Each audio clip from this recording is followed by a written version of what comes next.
All right, let's dive right in. We're tackling a huge topic today. For basically a century, education has been built on one simple idea. The work a student turns in is their work.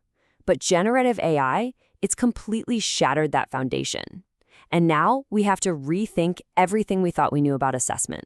This really is the question, isn't it? It's the one that's keeping educators up at night. How in the world do you grade an essay when you know for a fact that a machine could have written it in about 30 seconds?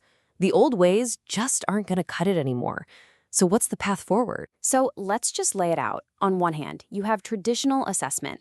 Its entire premise is that students work alone, without help. That's the world we knew. But now, we're in the AI era. And here, incredibly sophisticated tools can spit out essays, code, and problem sets that are almost impossible to tell apart from something a human made. This isn't just a small change. It's a full-blown earthquake for education. So what was the first reaction from most schools? Well, you can probably guess. They tried to ban it, to block it, to detect it. But that has turned into this exhausting and, frankly, losing game of cat and mouse. Let's talk about why that strategy just isn't working. The first tool everyone reached for was AI detection software. But here's the problem. These things are a mess. They're super error-prone, flagging human work as AI and vice versa. We don't even really know how they work. They're a total black box. And what this does is it creates this awful cops and robbers vibe in the classroom. But the worst part? It's a huge distraction from the real important work of actually rethinking how we teach in the first place. And this quote just nails the shift we need to make. We have to stop thinking about assessment as a space for policing students and start seeing it as a space for cultivating learning. That one little change in vocabulary, from policing to cultivating, that's a massive philosophical leap. It turns the problem into a genuine opportunity. Okay, so how do we actually do that? How do we cultivate learning? Well, we do it by shifting our focus. We move from caring only about the final product to caring about the process. This is the core idea, the new philosophy that's going to let us create assessments that are actually meaningful. So this is what we mean by process-oriented assessment. The spotlight moves away from that final polished essay or report. Instead, we start looking at the student's journey. How did they think through the problem? What choices did they make? Where did they show good judgment? We start grading their growth and their thinking, not just the final artifact. It's all about the how and why, not just the what. And this completely changes the question we're asking as educators. The old question was all about policing. Did the student write this by themselves? The new question is so much more powerful. What does this piece of work, no matter how it was made, tell me about what this student has learned? See the difference?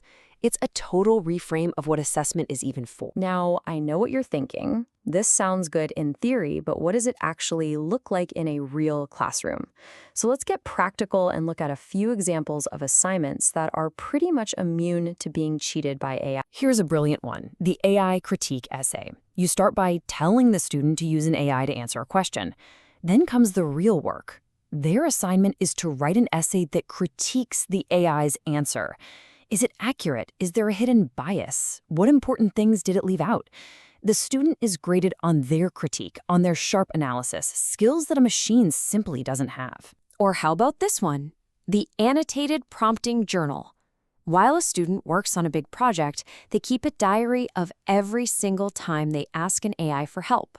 They have to write down why they asked, what the AI gave them, and, this is the key part, explain if they used it, changed it, or just threw it out. It's like showing your work in math, but for your thinking process. It builds incredible awareness of how to use these tools responsibly. And of course, if we have new kinds of assignments, we need new ways to grade them. An AI-aware rubric looks a little different. It adds new criteria, things like transparency. Did the student clearly show how they used AI? Or critical engagement. How well did they analyze the AI's suggestions? We actually start giving points for the process itself, making it explicit that this is what we value. But look, this kind of massive change can't just be up to individual teachers. It takes a village, right?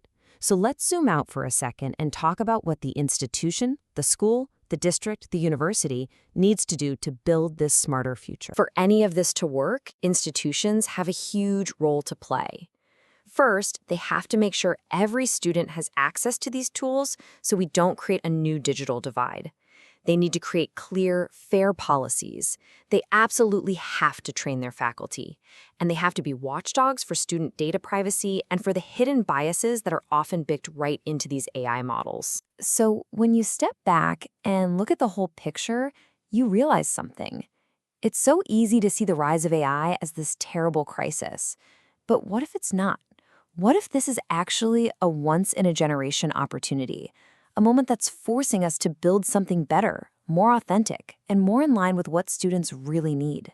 Ultimately, this whole disruption brings us right back to the most basic question of all. What do we actually care about in education?